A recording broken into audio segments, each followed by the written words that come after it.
Salve, salve, alunos da Positivo Soluções Didáticas. Aqui, professor Rodrigo Willer, de Arte, para a gente corrigir o seu simulado do Enem, aí da editora.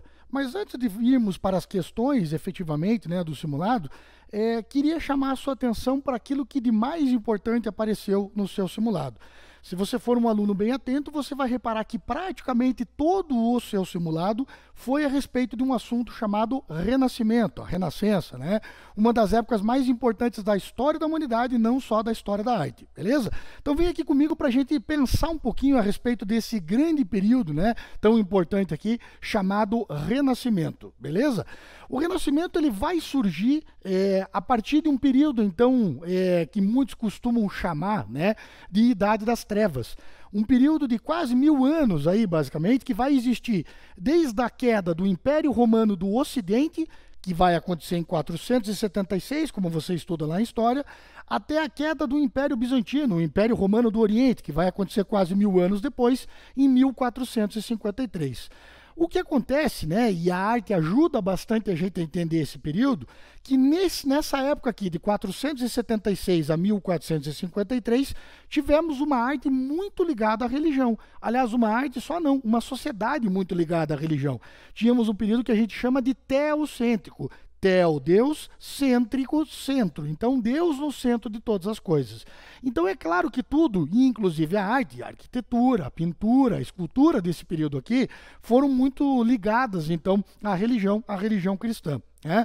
O que vai acontecer é que nesse período, então, que vai chegando próximo aqui ao ano de 1453, quando eu estou falando aqui, né, próximo, eu estou falando aí cerca de 100 anos antes, a partir ali já de 1300 e alguma coisinha, né, o feudalismo começa a entrar em decadência, nós vamos ter uma alta da burguesia.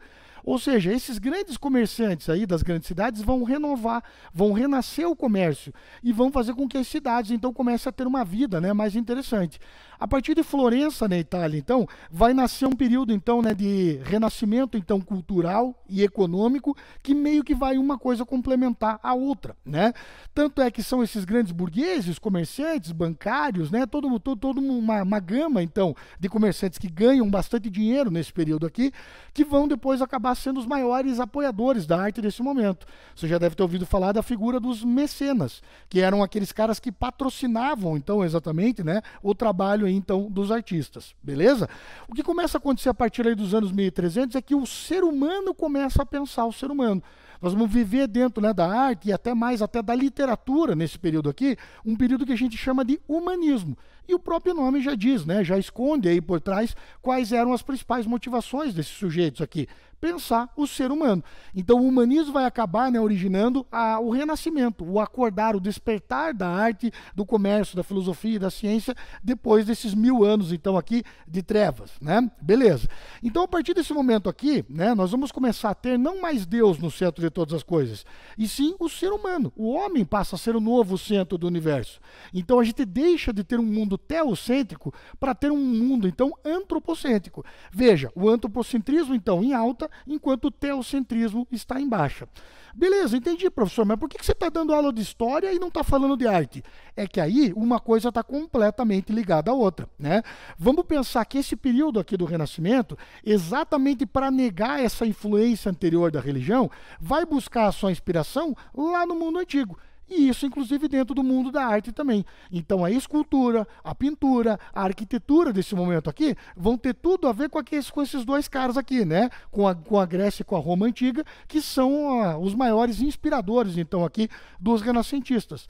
Não é à toa que a gente pode chamar esse período aqui também, então, de classicismo. Clássico dentro da arte, dentro da história, está ligado aos gregos e romanos. O classicismo nada mais é então do que a recuperação dessa estética, dessa forma de ver o mundo, então, artisticamente, que gregos e romanos tinham lá atrás também, né? A partir daí, nós vamos ver o surgimento então de alguns grandes nomes aí, alguns dos maiores da história da arte.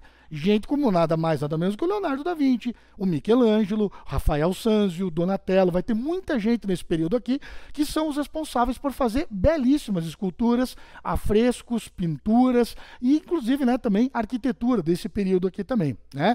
Ou seja, o que eu quero que você entenda é que o Renascimento, ele não é só uma revolução dentro do mundo da arte, não, né? Ele é uma nova forma de pensar, comercialmente falando, filosoficamente falando, matematicamente falando, cientificamente falando, e, claro, artisticamente também, né? A arte, ela sempre vai ser o reflexo, né? Ela vai ser a expressão daquilo que está acontecendo em torno dela dentro da sociedade, né?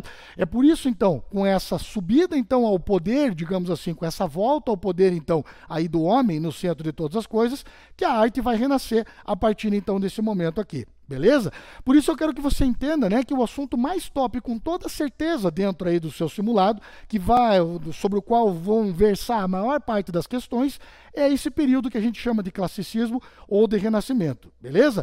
Quando a gente for falar das questões ponto a ponto, você vai entender, então, né, como que isso foi importante dentro das mais variadas áreas dentro da arte do Renascimento. Beleza? Eu espero que eu tenha ajudado você a recuperar esse conteúdo, que é um conteúdo sem o qual você não pode fazer o seu Enem, beleza? Até daqui a pouquinho, então, para a gente corrigir as nossas questões. Valeu!